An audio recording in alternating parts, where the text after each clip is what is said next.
The studio lights burned bright that evening, the air electric with the kind of anticipation only controversy could summon.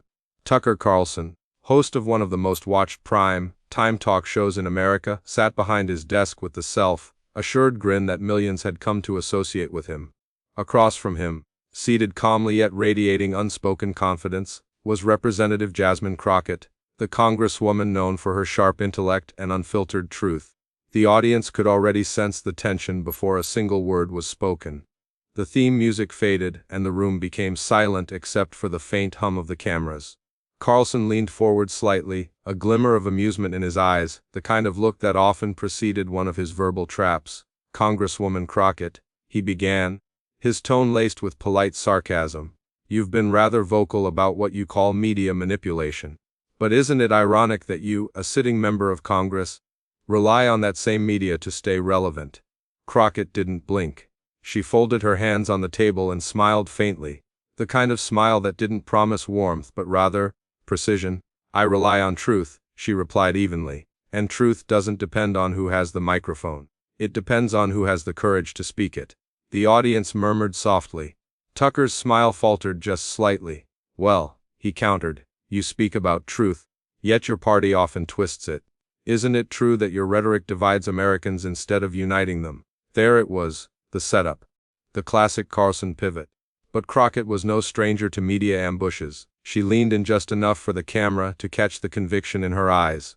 "Division," she said slowly, "is not created by those demanding accountability.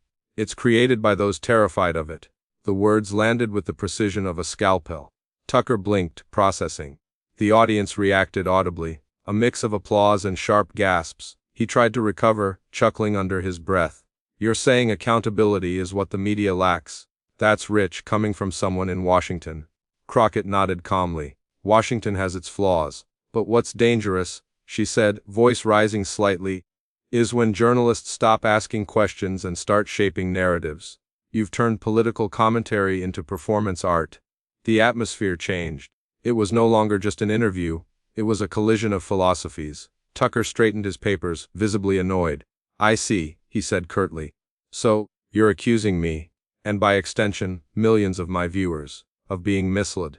Crockett's tone remained even, her words measured. "I'm saying people deserve facts, not fear." For a moment, Carlson's signature smirk vanished. The control he usually maintained began to slip. He had invited her to be a spectacle. Instead, she had become the storm. He tried again, his tone tightening. "You're a Democrat, Congresswoman. You talk about integrity, but your party has supported misinformation too. Are you saying your side is immune?" She paused, letting the silence hang. Then, with disarming calm, she said the line that would echo across social media for days. "No side is immune from lies. But your show feeds on them." The studio fell into stunned quiet. The sentence sliced through the air with surgical clarity. The audience gasped. Even the producers behind the camera exchanged quick glances. Carlson shifted in his chair, caught between laughter and disbelief. "That's quite an accusation," he said tightly. "You think you can come on my show and—" Crockett interrupted, her tone firm but not loud. "I didn't come here to think, Mr. Carlson. I came here to remind you that freedom of speech doesn't mean freedom from truth." The line hit like a hammer. A mixture of applause and audible shock rippled through the room. Tucker sat back, momentarily at a loss. The silence that followed was the most powerful moment of the night. In that silence, millions watching at home realized what had just happened. Tucker Carlson had been silenced, not by volume but by reason. And Jasmine Crockett didn't gloat. She didn't lean back or smirk. She simply met his eyes, her posture unbroken. Her message delivered with the quiet finality of conviction. The host cleared his throat, fumbling for his next question, but the dynamic had shifted irreversibly. The hunter had become the hunted. The cameras zoomed in slightly, catching every subtle reaction. Carlson's attempts to regain footing came across forced, defensive, and almost desperate. He laughed nervously, calling her impressive, in the kind of tone that barely masked irritation. Meanwhile, social media began to explode. Clips of her statement flooded Twitter, headlines forming within minutes. "Crockett silences Carlson. Tucker's takedown backfires. One sentence ends the segment." For the remainder of the show, Carlson tried to steer the discussion toward safer ground, inflation, border policy, anything else. But the audience could sense it. The energy in the room had shifted completely in Crockett's favor. Every answer she gave carried the authority of someone unafraid of scrutiny. Every question Tucker asked felt smaller, less potent. By the end of the segment, Carlson forced a smile. "Well, Congresswoman, this has been enlightening." Crockett simply replied, "Truth usually is." And with that, the segment ended. But the debate had just begun. Across the country, viewers replayed that one sentence. That one moment where Tucker Carlson, master of televised confrontation, was rendered silent by a calm, unyielding voice of truth. The studio lights dimmed, but the fire had only started. The nation was talking, and Jasmine Crockett had become the name on every timeline. The scene faded out not with shouting, but with a heavy silence, the kind that follows when someone speaks undeniable truth on live television. The moment the cameras cut to commercial, the tension in the studio thickened like fog before a storm. Tucker Carlson leaned back in his chair, forcing a grin, but his eyes betrayed irritation. Around them, producers whispered in hurried tones, earpieces buzzing with instructions to stay composed. Yet everyone in the room knew something seismic had just happened. Jasmine Crockett sat unmoved. Her composure was surgical, her confidence unsettling to those used to politicians dodging under pressure. She knew the clip would already be circulating online. The line, "Your show feeds on lies," had detonated like a truth grenade across social media. As the countdown resumed for the next segment, Carlson adjusted his tie and exhaled sharply. He wasn't one to let a guest walk away with the last word. The show would continue and he'd reclaim control. 10 seconds, the floor manager signaled. Carlson straightened his notes, glanced at the camera, and smiled the way a veteran fighter smiles after being caught with a surprise punch. Defiant, ready for round 2. The light flicked red. "Welcome back," he said smoothly, his tone calm but calculated. "We're joined again by Congresswoman Jasmine Crockett, who just accused my program of, let me quote this correctly, feeding on lies. That's quite an allegation. Care to explain exactly what you meant?" Crockett didn't rush her answer. She understood television. Silence could be as powerful as sound. She looked directly into the camera, her voice steady. "When the truth is treated like an inconvenience," she said, "then yes, lies become your currency. And this show spends it daily." A collective "oh" rippled through the live audience. Even Tucker's expression flickered for a moment before settling back into the smirk he wore like armor. "So, let me guess," he said, voice dripping with sarcasm. "You're saying conservatives can't have opinions? That anything that challenges your narrative is a lie?" Crockett leaned forward slightly. "I'm saying your opinions are fine," she replied, "but when you disguise propaganda as journalism, that's when democracy starts coughing up blood." The audience gasped again, a sound that rolled through the studio like thunder. Tucker blinked, unprepared for the metaphor's bite. "You're dramatic," he shot back. "You act like this show is destroying the country." Crockett didn't miss a beat. "No," she said softly. "I'm saying when you make Americans hate each other for ratings, the country starts destroying itself." For a second, Tucker froze. His lips parted as if to respond, but nothing came out. The producers could sense his discomfort. He had mastered the art of control, yet here was someone rewriting his own stage in real time. He cleared his throat, trying to pivot. "Congresswoman, I've been doing this for years. I know how politicians dodge questions. You've said a lot of poetic things tonight, but you haven't given me one fact. Give me a fact. What lie have I told?" Crockett folded her hands again, her gaze unwavering. "When you told your viewers the last election was stolen," she began, "you didn't say it was an opinion. You said it was the truth. And when you later admitted in private messages that you didn't believe it, you turned journalism into theater. You lied to millions because the lies sold better." The room went silent. The crew stopped moving. The air was electric. Tucker's face tightened. "You're quoting texts out of context," he said quickly, his voice rising. "That's not what I said." Crockett interrupted, her tone razor sharp. "I'm quoting your words, Mr. Carlson. You don't get to edit reality just because you own the camera." It was the moment everyone would remember. The line that turned debate into reckoning. Tucker exhaled sharply, visibly irritated now. "You sound rehearsed, Congresswoman," he said, trying to cut through the applause from the crowd. "You came here with sound bites." Crockett tilted her head slightly, her expression cool. "No," she said.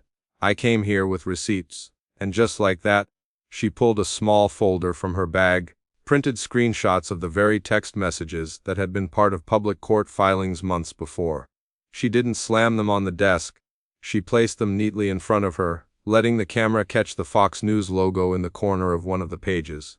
"You said, and I quote, 'This is insane, but our viewers believe it.'" The line echoed across the studio like a verdict. Tucker's jaw tightened. He tried to speak, but the noise from the audience made it impossible. A low rumble of shock and murmuring filled the space. He finally raised his voice. "You're taking that completely out of." But Crockett spoke over him, not shouting, not yelling, just asserting control with a calm tone that somehow felt louder than anger. "You wanted proof," she said. "There it is. You've built an empire on distrust, and now you're shocked when truth walks in without permission." The audience burst into applause. The camera panned to Tucker, who tried to hold his smile, but the cracks showed. He shuffled his papers, trying to regain composure. "Well, this is fascinating," he said, his sarcasm brittle now. "You seem to know my show better than I do." "I don't need to," Crockett said. "I just know what happens when truth becomes your enemy." Tucker took a deep breath, clearly aware that any further defensiveness would make him appear rattled. "So what's your solution, Congresswoman?" he asked finally. "Censor us? Tell people what they're allowed to watch?" Her answer came instantly. "No. I want people to think when they watch, to question what they hear, including from me. But thinking doesn't thrive where lying is rewarded." That statement landed like a moral hammer. Even those who disagreed couldn't deny the power in her delivery. It wasn't just argument. It was conviction distilled into a single human voice. Carlson forced a smile, though his eyes darted toward the producers off camera, as if begging for an early wrap. But the control room stayed silent. Everyone wanted to see how it ended. Crockett finished with poise. "You asked me for a fact. Here's one. Truth doesn't shout. It just waits for lies to collapse." Tucker blinked, his lips tightening into an uneasy half-smile. "You really enjoy this, don't you?" "No," she said softly. "I just refuse to fear it."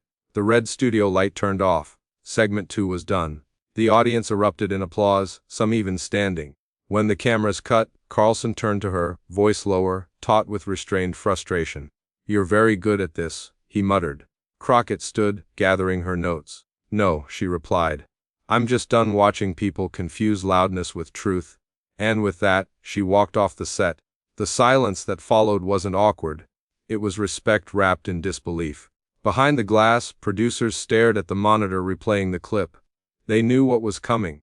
Millions of views, reaction videos, and headlines declaring the same thing. Tucker Carlson silenced on his own show. Outside, the night had settled over Washington. But inside that studio, one truth had been illuminated, unfiltered, unshakable, and undeniable. The sun had barely risen the next morning when the internet erupted like wildfire. Clips of the confrontation between Jasmine Crockett and Tucker Carlson were everywhere. Edited, shared, remixed, and analyzed from every possible angle. Hashtags trended across platforms. Say Crockett vs. Carlson, truth on Live TV for silence B facts. The video had gone viral within hours, over 10 million views overnight. The exact moment she said, "Your show feeds on lies," became the pulse of every social media feed. Journalists, influencers, and ordinary citizens couldn't stop replaying that one sentence.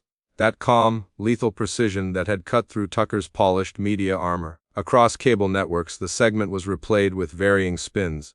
CNN hailed it a moment for factual integrity. MSNBC called it the day truth walked into the lion's den. Meanwhile, conservative outlets scrambled to regain footing, branding Crockett as angry, disrespectful, or scripted. But even among Carlson's defenders, there was no denying one truth: he had lost control of the room.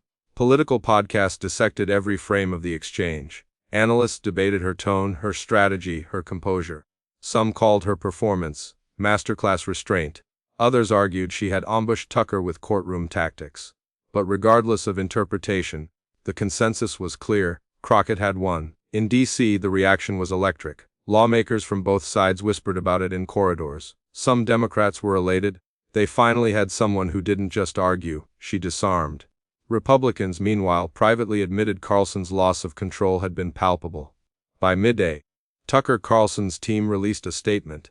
It was brief, defensive, and calculated. "Mr. Carlson stands by his commitment to free speech and open dialogue. Spirited debate is healthy for democracy. even when guests resort to personal attacks. But that line, personal attacks, drew mockery across social platforms. Even neutral commentators pointed out that Crockett hadn't insulted him, she had simply held up his own words. Memes flourished.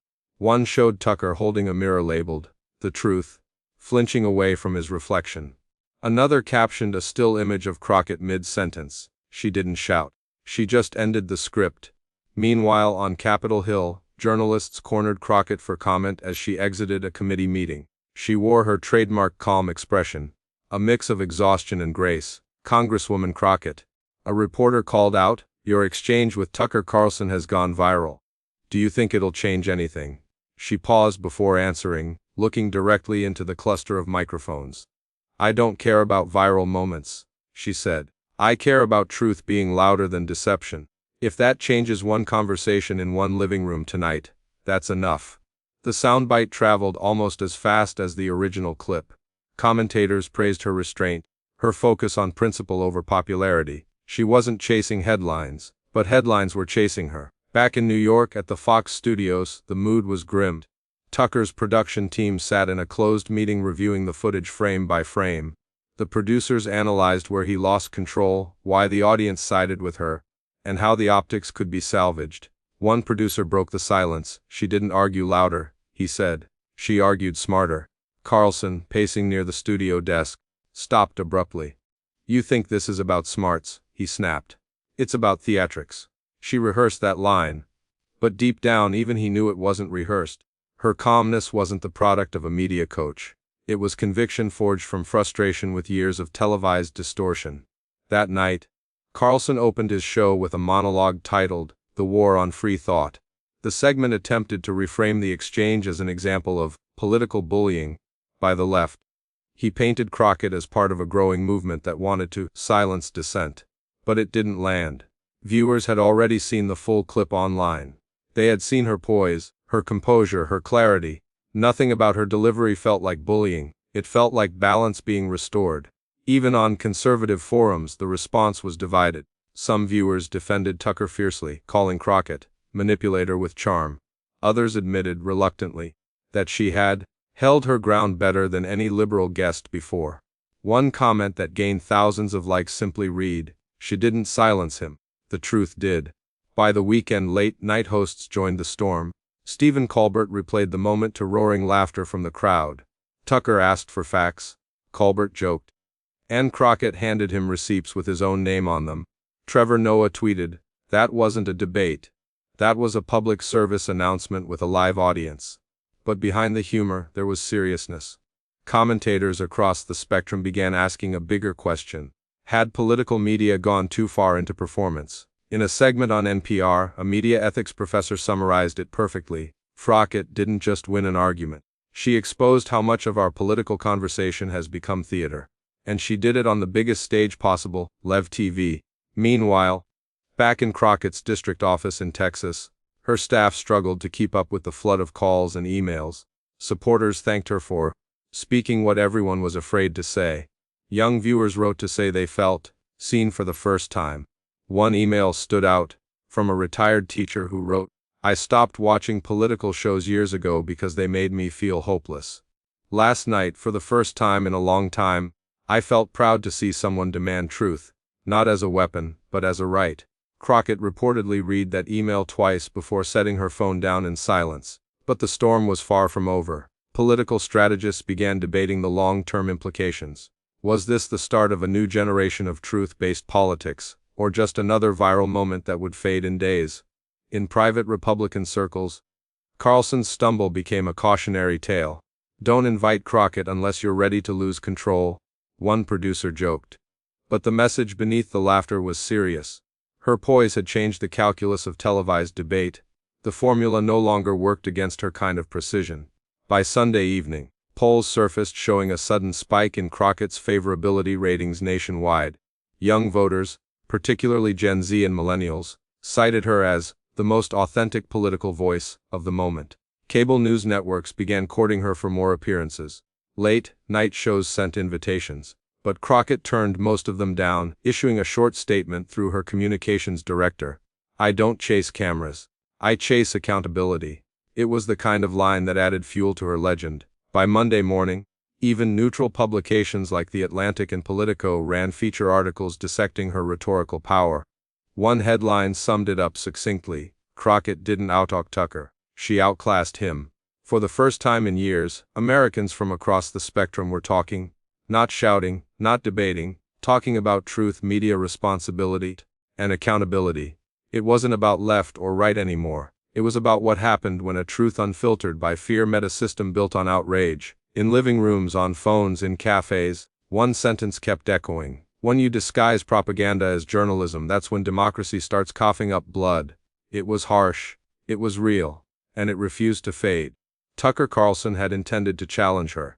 Instead, he had given her a platform, and she had turned it into a movement. The clip that changed the nation didn't fade. It lingered, evolving from a viral sensation into a cultural flashpoint. Across cities and campuses, from dinner tables to digital forums, people began discussing not just the clash but what it revealed about the state of modern truth. In a media landscape defined by outrage and echo chambers, one quiet, deliberate sentence from Jasmine Crockett had pierced through the noise. In Washington, the ripple effects reached the halls of power. Journalists chased lawmakers through corridors asking whether they agreed with Crockett's confrontation. Some sidestepped, others praised her courage. A few dismissed it as theatrics, but even their tone carried unease.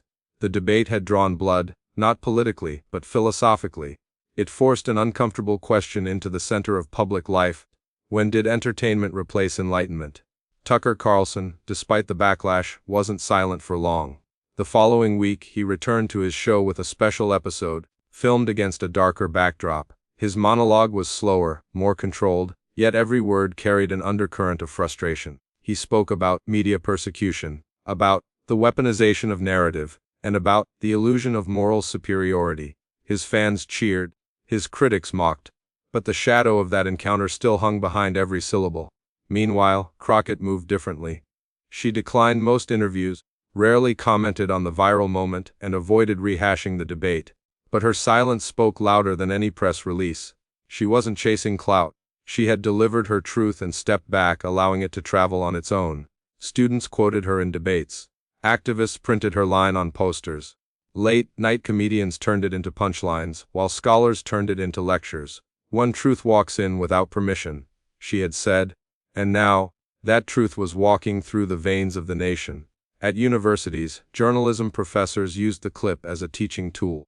They played it to illustrate how integrity could exist within confrontation, how composure could defeat manipulation. One lecturer told her class, this wasn't about left or right. It was about courage under distortion. In newsroom breakrooms, even veteran anchors whispered about the moment with quiet respect. Some admired her fearlessness, others felt exposed by it.